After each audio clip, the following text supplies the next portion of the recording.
स्कंद माता माँ दुर्गा के स्वरूपों में नवरात्र के पंचम स्वरूप में जानी जाती हैं। स्कंद माता के रहस्य बहुत अद्भुत व ज्ञान प्रदायिनी है।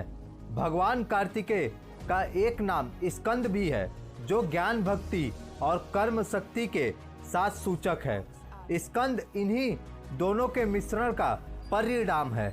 स्कंद माता वो दैवीय शक्ति है जो व्यवहारिक ज्ञान को सामने लाती हैं, वो ज्ञान को कर्म में बदलती हैं। शिव तत्व आनंदमय, सदैव शांत और किसी भी प्रकार के कर्म से परे का सूचक है। देवी तत्व आदि शक्ति सब प्रकार के कर्म के लिए उत्तरदायित्व है।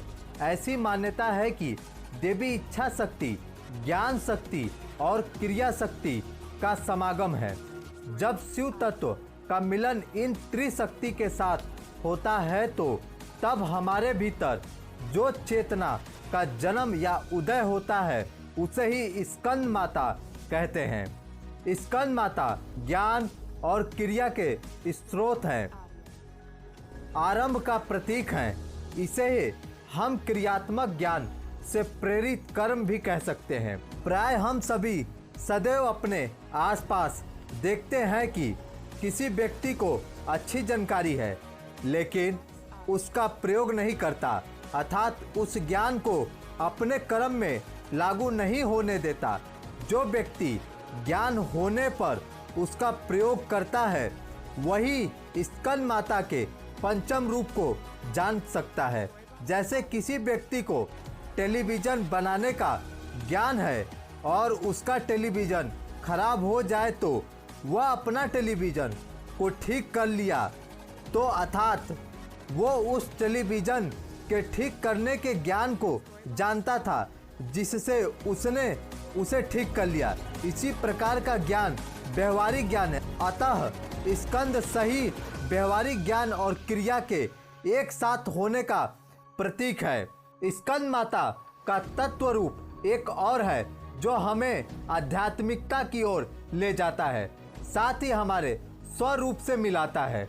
हम अक्सर अपने शब्दों में यह कहते हैं कि सर्वत्र सर्वव्यापी है, अर्थात ईश्वर सर्वत्र सर्वव्यापी चेतना है जो कि हर कण कण में और जीव में व्याप्त है। नवरात्रि पूजन के 5वें दिन को शास्त्रों में पुष्कल महत्व बताया गया है। इस चक्र में अवस्थित मन वाले साधक की समस्त बाह्य क्रियाओं एवं चित्त वृत्तियों का लोप हो जाता है। वह विशुद्ध चेतना स्वरूप की ओर अग्रसर हो रहा होता है। साधक का मन समस्त लौकिक सांसारिक माया बंधनों से विमुक्त होकर पद्मासन माँ स्कंद माता के स्वरूप में पूर्णतः तल्लीन हो जाता है। इस समय साधक को पूर्व सावधानी के साथ उपासना की ओर अग्रसर होना चाहिए। उसे अपनी समस्त ध्यान वृत्तियों को एकाग्र रखते हुए साधना के पथ पर आगे बढ़ना चाहिए। माँ स्कंद माता के उपासना करने पर भक्त की समस्त इच्छाएं पूर्ण हो जाती हैं। इस मिथ्य लोक में ही उसे परम शांति और सुख का अनुभव होने लगता है। इसके लिए मोक्ष का द्वार स्वयं सुलभ हो जाता है। अतः साधक को स्कंद माता की उपासना की ओर विशेष ध्यान देना चाहिए। सूर्य मंडल की अधिष्ठात्री देवी होने के कारण इनका उपासक अलौकिक तेज एवं क्रांति से संपन्न हो जाता है। यह प्रभा मंडल प्रति क्षण उसके योगक्षेम का निर्वहन करता है।